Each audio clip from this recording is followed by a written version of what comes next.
Pushpa part 1 the rise movie Hindi producer Manish గారు Pushpa part 2 the rule కి ఎందుకు ప్రొడ్యూస్ చేయట్లేదని ఈ మధ్య చర్చ నడుస్తుంది. ఈ ప్రొడ్యూసర్ మనీష్ గారు ఎవరో కాదు, Gold Mines Telefilms Private Limited అధినేత. వీళ్ళు మూవీస్ ని హిందీలో డబ్ చేస్తారు. ఆ డబ్ చేసిన వీడియోస్ కి యూట్యూబ్ లో కోట్లలో వ్యూస్ ఉంటాయి. పుష్ప పార్ట్ 1 ది రైజ్ మూవీకి హిందీలో అంత సక్సెస్ రావడానికి ఈ గోల్డ్ మైన్స్ అధినేత కాంట్రిబ్యూషన్ ఏంటో ఇప్పుడు చూద్దాం. అసలు Pushpa part 1 the rise movie Hindi journey ఎలా స్టార్ట్ అయిందంటే, శ్రేయాస్ తలపడే అనే ఫేమస్ హిందీ యాక్టర్. ఈయన ఎక్కువ కామెడీ రోల్స్ లోనే కనిపిస్తుంటారు. ఆయన ఒక రోజు బాంబేలో షూటింగ్ లో బిజీ ఉన్నప్పుడు ఆయనకి Pushpa part 1 Hindi movie producer నుంచి కాల్ వచ్చింది. మీరు హీరోకి డబ్బింగ్ చెప్పాలంటూ ఆయన చెప్పారు. అప్పుడు శ్రేయాస్ తలపడి ఇలా అన్నారంట, పుష్పానా అదేం సినిమా అని ప్రొడ్యూసర్ ని అడిగారంట. అప్పుడు మనీష్ గారు Telugu cinema Allu Arjun hero act చేశారని ప్రొడ్యూసర్ చెప్పారు. అప్పుడు శ్రేయాస్ తలపడి ఒక షో అరేంజ్ చేయమని చెప్పారు. ప్రొడ్యూసర్ మీరు హైదరాబాద్ కి రావాల్సి వస్తుందని చెప్పారు. శ్రేయాస్ తలపడి మాత్రం నేను బొంబాయిలో షూటింగ్ ఉంది, నేను రాలేను, కుదరదని చెప్పారంట.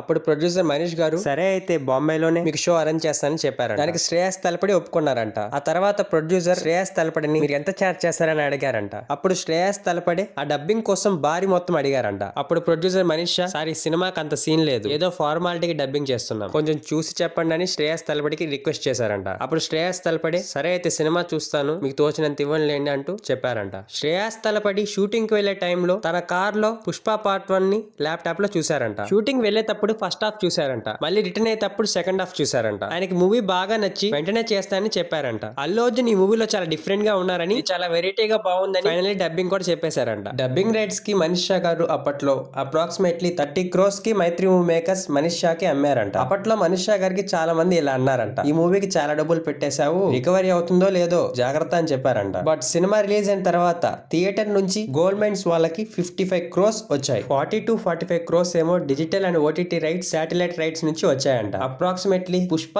హిందీ వర్షన్ నుంచి 100 crores వచ్చాయంట. ఇక్కడ నుంచే ప్రాబ్లం స్టార్ట్ అయింది. మైత్రి మూవీ మేకర్స్ మనీష్ షాని థియేట్రికల్ అండ్ డిజిటల్ రైట్స్ నుంచి వచ్చిన మనీని హాఫ్ షేర్ అడిగారంట. కుదరదని మనీష్ షా గారు మైత్రి మూవీ మేకర్స్ కి చెప్పారంట. మనీష్ షా గారిని మైత్రి మూవీ మేకర్స్ చాలా కన్విన్స్ చేశారంట ఇవ్వమని. కానీ ఆయన ఇవ్వనని చెప్పారు. నా వల్లే సినిమా అంత బాగా ఆడిందని నేను డబ్బింగ్ దగ్గరుండి మరి చేయించుకున్నా అని చెప్పారు. సో షేర్ ఇచ్చే ప్రసక్తే లేదని చెప్పారంట. ఈ ఇష్యూ వల్లే పుష్ప 2 ది రూల్ మూవీకి హిందీ ప్రొడ్యూసర్ గా మనీష్ షాని తీసుకోకుండా భూషణ్ కుమార్ ని తీసుకున్నారు. ఏదేమైనప్పటికీ పుష్ప 2 మూవీకి హిందీలో పిచ్చ బజ్ ఉంది. ఇది మనం ఆల్రెడీ పాట్నా ఈవెంట్ లో చూసాం. ఈ పుష్ప 2 మూవీ ఫస్ట్ డే ఎంత కలెక్ట్ చేస్తుంది అనుకుంటున్నారో కామెంట్ చేయండి ఫ్రెండ్స్.